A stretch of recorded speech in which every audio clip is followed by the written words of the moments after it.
Контракт заключается в возрасте от 18 до 60 лет. Яршалының контакт түзегендегі операторлар бұл сөзлеріне күніне бірнеше мәртебе қабатлый. Негізде 20-ден 50 яшқа қадарғы иратлар еш шылтырата дейлер. Ең көп беріле тұрған сұраулар да бар. Контракт бойынша хезмәт итәргә теләүчеләр түләү турында, контрактның озынлыгы, документлар списогы турында сорыйлар. Озан һәм Яршалыда контакт төзекләре быелның мартында ачылган иде. Шул вакыт içinde контракт буенча хезмәт итү белән бәйле 12 меңнән артык шалтырату кабул иткәннәр. Бер көнгә 100гә якын мөрәҗәгать дигән сүз. Мондагы хезмәткәрләр әйтүенчә, элемтәгә чыгучылар кайчакта 300гә дә җитә. Мы следим очень сильно за нагрузкой на линии. Без һәр шалтыратучының оператор белән элемтәгә чыга алу алмавын тикшереп торабыз. Контракт буенча хезмәт итәргә теләгән кешегә тулы мәгълүмат бирелгәнме, онысы да игътибар үзәгендә тотыла.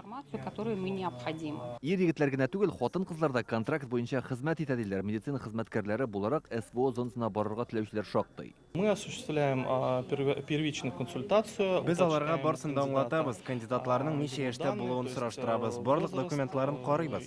Аннан соң яшәгән урыннары буенча хәрби комиссариатларга җибәрәбез. Анда ниләр алып барырга кирәклеген әйтәбез. Военкоматы по месту жительства. Онда хәрби тәҗрибәсе булмаган кешеләрне дә юллыйлар. Хәрби комиссариат белгечләре аларның документларын әзерләй. Шуннан соң контракт буенча хезмәт итәргә теләүче медицина тикшерүе уза.